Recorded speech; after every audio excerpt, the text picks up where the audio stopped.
Hello everyone, welcome to Med Junction. My name is Nikesh Kumar and I am a second year MBBS student at Mahatma Gandhi Institute of Medical Sciences, Sevagram. And today in this lecture we are going to learn about the applied anatomy of the scalp. What is scalp, the layers of the scalp, then the blood supply, nerve supply, ये हम पिछले 3 videos में पढ़ चुके हैं. आज हम लोग पढ़ने वाले हैं स्कैल्प की क्लिनिकल एनाटॉमी. अब स्कैल्प के क्लिनिकल में 3 काफ़ी इंपॉर्टेंट क्लिनिकल हैं. Black I, safety wall haematoma and cephalo haematoma, ये 3 इंपॉर्टेंट क्लिनिकल हैं. इसके अलावा कुछ और क्लिनिकल हैं जो मैंने स्कैल्प की जो लेयर्स की वीडियोस थी उसमें बता के रखी थी. तो ये जो मैंने शुरू के 4 या 5 क्लिनिकल लिख रखे हैं ये आप उन वीडियोस में जाके समझ सकते हैं. आज हम डिटेल में पढ़ेंगे मेन 3 क्लिनिकल इसके, black I, safety wall haematoma and cephalo haematoma. ठीक है, so let us start with the black I. What is black I? So let us start with the black eye. Now what is black eye? देखो, this you see black eye. यहाँ पे discoloration हो रहा है eyes के around, but ये क्यों हो रहा है? इंजरी आई पे नहीं है, इंजरी स्कैल्प में है और उसका इफेक्ट दिख रहा है हमें कहाँ पे? आई के पास में. So this is very much interesting, right? That we have injury in the scalp and we are having the discoloration around the eyes. So this is the black eye which is due to injury of the scalp. आइए समझते हैं ये कैसे होता है. So to study about the black eye we need to go in the past and look at the layers of the scalp. In the scalp the third layer was the aponeurosis layer. You see this is the aponeurosis which is also called as the epicranial aponeurosis or the gallia aponeurotica, right?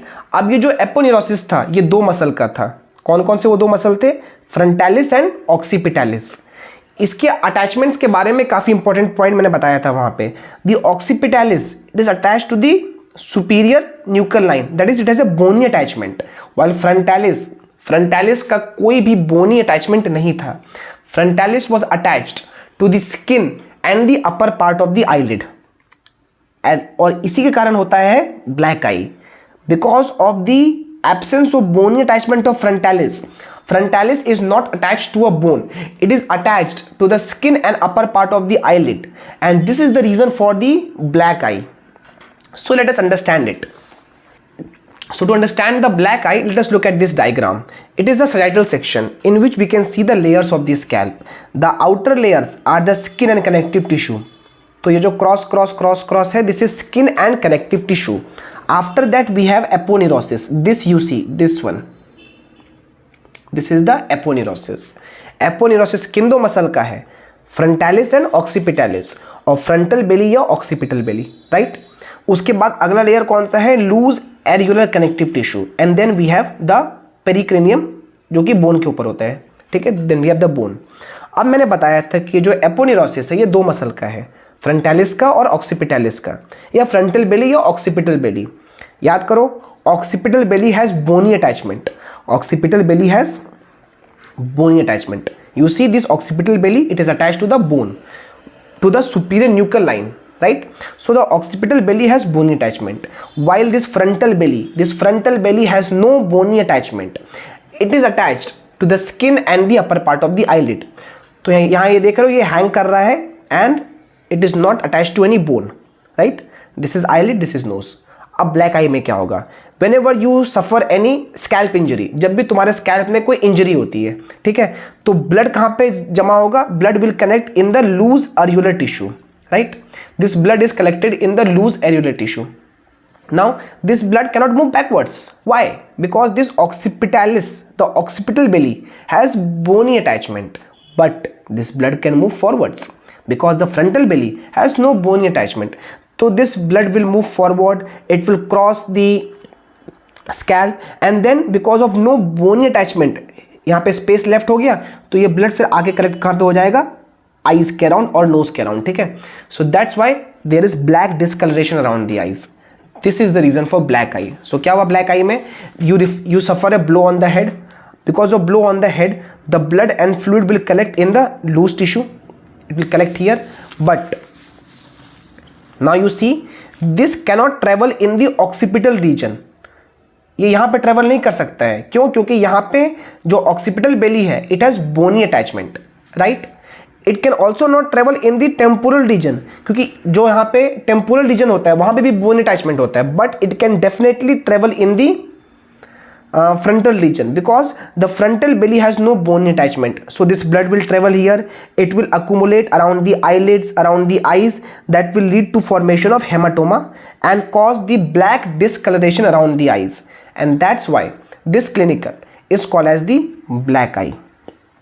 Clear है? Overall एक ही simple reason है, एक line में कहे black eye is because the frontal belly has no bony attachment. Clear है? So that's all about the first clinical, that is black eye. Let us move on to the second clinical, that is safety valve hematoma. क्या है safety valve hematoma? ठीक है, तो जब भी क्या होगा, हमें फ्रैक्चर होगा cranial vault का, whenever we suffer from the fracture of cranial vault and there is tearing of pericranium and dura mater, whenever there is fracture of cranial vault and there is tearing of pericranium and dura mater, so basically there is intracranial haemorrhage. जब भी fracture हुआ, पेरिक्रेनियम में tier आया, dura mater में tier आया, तो क्या हुआ, स्कल के अंदर हेमोरेज हुआ, देयर इज इंट्राक्रेनियल हेमोरेज. तो जब भी इंट्राक्रेनियल हेमोरेज होगा तो जो ब्लड और सीएसएफ लीक होगा, that will accumulate in the loose connective tissue, loose areolar tissue. This will accumulate in the loose areolar tissue and this will prevent the cerebral compression. ये कहाँ पे accumulate होगा, loose tissue में, और फिर ये prevent करेगा किसको, सेरिब्रल कंप्रेशन को. That's why this loose areolar tissue it forms the safety valve haematoma, it prevents the cerebral compression. Clear है? अगला है cephalohaematoma. Next is cephalohaematoma. Scalp की जो डीपेस्ट लेयर है दैट इज पेरिक्रेनियम, उसके बारे में मैंने एक पॉइंट बताया था, ये ग्रीन कलर से बनाया है मैंने पेरिक्रेनियम. ठीक है, that is loosely attach to surface of bones. ये बोन है और ये पेरिक्रेनियम है. So it is loosely attach to surface of bones but it is firmly adherent at sutures. Sutures पे क्या है, ये काफी फर्मली अधरेंट है. ठीक है, और ये पेरिक्रेनियम बेसिकली है क्या, ये जो बोन्स है उसी का पेरिओस्टियम ही है. So it is modified periosteum. So this modified periosteum that is pericranium, it is loosely attached to surface of bones but it is firmly adherent at the sutures. Now जब भी हमें bleeding होगी किसके नीचे, ये जो पेरिओस्टियम है that is pericranium, इसके नीचे. So whenever we have the subperiosteal bleeding, तो ये ब्लीडिंग केवल यहीं पर होकर रह जाएगी, ये डीप नहीं जा पाएगी, दैट इज सेरिब्रल कंप्रेशन नहीं कर पाएगी ये. क्यों? क्योंकि यहाँ पे जो पेरिक्रेनियम है ये सूचर्स के पास फर्मली अधरेंट है, तो ये ब्लड सूचर्स के थ्रू पास नहीं कर पाएगी और डीप नहीं जा पाएगी. So that's why the subperiosteal bleeding is bounded by sutures. Right? So these are the three important clinical: the black eye, the safety valve hematoma and the cephalohematoma. For black eye, please draw this diagram. Right? That's all about the clinical anatomy. और यहाँ पे आके खत्म होता है हमारा scalp का series, जिसमें हमने पढ़ा the definition of scalp, the extent of scalp, the layers of scalp, then we studied the blood supply, nerve supply, and finally we studied the clinical anatomy. That's all for today. I hope you like this video. For more such informative content, please do like, share, subscribe Med Junction. This is Nikish Kumar from MGIMS signing off. Thank you and have a nice day ahead.